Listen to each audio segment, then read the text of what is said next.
Welcome to Review Every Ship by CitizenCon 2024. The point is to give an update on every ship since some haven't had a video made about them in years, and others, the information is simply too spread out to be helpful in making decisions. Remember, digital ships aren't imaginary, digital ships are necessary. Every month we do a giveaway. This month's giveaway prize will be a Drake Vulture. To enter, subscribe to the channel, like or dislike a video from this month, and leave a comment on a video from this month. For the full giveaway details, make sure you visit our Billionaire Ninjas Discord or our social media at Ninjas Leap. Today we continue our Esperia run. We have reached the Esperia Glaive, and it has 0 variants. For the price, the Glaive, as of 3.23.1a, is $350 standalone, $350 warbond, and was the same at concept. In-game cost is unknown, and the in-game 3-day rental price is unknown.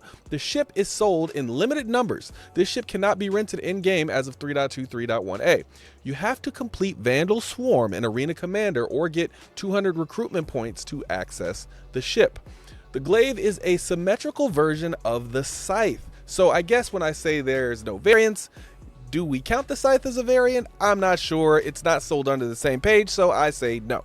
Generally flown by Vandal, with more combat experience, they are better armed and have 2 huge blades / wings as opposed to one of the standard Scythe. The model is human reproduction, which means it was created by the manufacturer Esperia and not the Vandal.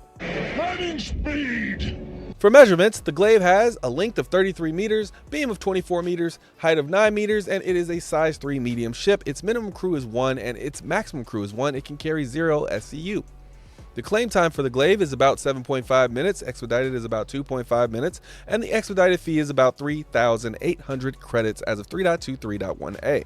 The claim has a top SCM speed of 220, which is above average overall for its class. It's way above average, reaching a tie for second best. For its nav speed, it is 1150, which is above average overall. That is way above average for its class and is also tied at second best. For maneuverability, it has above average maneuverability overall and way above average maneuverability for its class.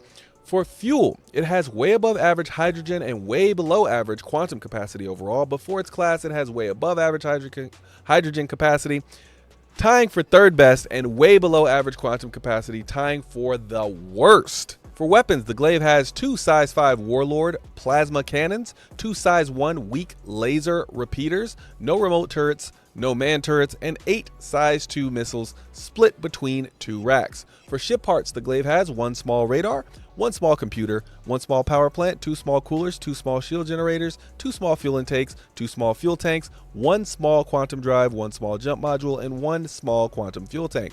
The hull HP for the Glaive is 10,962, which is way below average overall. For its medium class, it is also way below average and has the worst hull HP in its class. The shields on the Glaive are 2 all-stop shields, military grade C. These are bubble type shields. The HP is 3,000 total and regen rate is 134 HP per second. For quantum stats, the Glaive uses the Beacon military grade C quantum drive. It takes about 4 minutes to go 20 gigameters and maxes out its range at about 31 gigameters. The quantum capability on this one is barely planetary, but planetary means you will be able to travel to another planet in the solar system one way, but you will need to refuel when you get there. This one, however, make sure it's a close planet. For special features and amenities, this is a single seat fighter. It doesn't come with any amenities, but it does have about 2,000 micro SCU stowage to carry a few odds and ends, just like the Blade. My preferred loadout is a full military loadout, and it's actually the same loadout as the Blade as well. For this ship, you can't swap out the weapons, but you can swap out other components. Keep the stock missiles, swap the stock shields for FR-66 shields, swap the stock power plant for the JS-300, swap the stock coolers for the Glacier, and swap the stock quantum drive for a VK-00. Now it's time to rate this ship. A rating I rate from 1 to 10. My 1 is only by if you have a unique reason that is specific to you or because you like the looks of this ship. My 10 is basically if you have the money, this ship is almost guaranteed to be useful to you in the game. A 1 doesn't mean the ship is useless or ugly, and a 10 doesn't mean that the ship is perfect. Just remember, this is just our rating. Please give us yours in the comments down below. And sometimes we will read them and say, and sometimes we will stare at them blankly as we put all of our marbles into thinking, what is going on? Anyway, my rating for this ship overall is a 4. Let's start with what I like about this ship. I think this ship is everything the Blade claims to be, albeit in a larger package. It has speed, it has maneuverability, it has great firepower, it has decent stowage, and to top it all off, you can actually cut other ships with the wings, which is unique to only the Glaive and the Scythe. The only thing I'll say is it seems like it's in a weird space as far as its size. I feel like this one should have been the Blade, and the Blade should have been the Glaive, but I'll talk about that a little bit later. I also think it's cool looking, but I'll say the Blade does have it be in that category. Now, what are the issues? The size 1s are pretty much useless, so I just turn those off and go full power to the cannons, which makes me think, why are they even there? I'm not too impressed with the plasma cannons either, though, to be completely honest with you. I think these size 5s are maybe a little bit too slow to fire, so I would really say they should be size 6s if they're going to be that slow. I can't for the life of me figure out how this ship is supposed to be meant to ram other ships, but the hull HP is one of the worst of all of the medium fighters. Oh, and did I mention this ship is a game exclusive because you have to win the opportunity to purchase one, but it is then $350, so it's behind a wall and it's $350. It's probably the most overpriced ship in the game. The Prowler at least has an interior, stealth capability, swappable guns, and a turret. I can't imagine spending that much money on any fighter. Even the F-8C, which is clearly superior to this ship in almost every way, is only $300. So yeah, I'll go ahead and crown this the most overpriced ship for what you can get in Star Citizen. So if I was rating value on its own scale of 0 to 10, this would be in a 0. This would be how we determine all other values of all other ships as far as the worst end of the spectrum. So how would I fix this ship? Well, it needs to be tougher, about twice as tough to make any sense for using it as a ramming ship. I would drop the price by about $100. I would remove the size 1s in favor of making the ship faster or more maneuverable due to having less weight, and adding more than 9 shots on the size 5s to get it to at least 15 shots. So who is this ship for?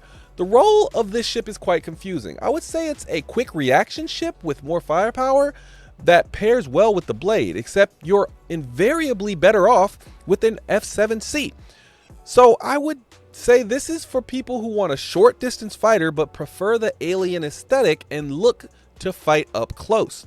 So why is it a 4? I actually had it at a 3, but its unique ramming capability and extra stowage put it just a point over its cousin the Blade. But I actually think they should have shrunk this into a light fighter and swapped the size 5s for size 4s, and then made an increased Blade as far as size, and gave it size 5s and size 2s instead of the size 3s and size 2s. And I think that would have made more sense, especially because the Blade actually looks tougher to take down when you look at it visually than the Glaive does. I think that just would have made more sense. It seems like they kind of mixed the ships up, and this one just had to grow because of an error somewhere. But I guess that's just me.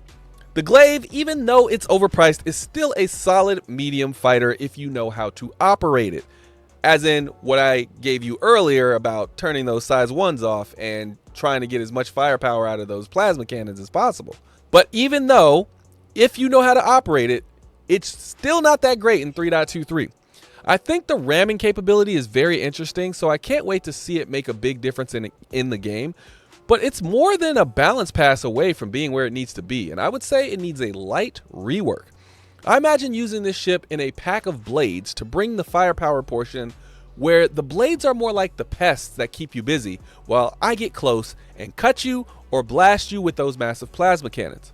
I know you're here for our rating, but if you really want a ship, go buy it. We won't stop you. Or even better, all ships can be earned in-game once the game releases, and some you can purchase in-game right now. These are just our ratings, but when you spend, it's your money. My opinion, this ship is so massively overpriced that I can only recommend it to collectors and absolute alien lovers. And even then, I would tell them to go get a Prowler. If you've got any interest in overpriced, cool-looking alien ships, I have to suggest that one. This one is probably the most earn-in-game ship that has ever been an earn-in-game ship. All right, that is it for this one. Thanks for spending your time with us. I'll see you in the next one. Peace.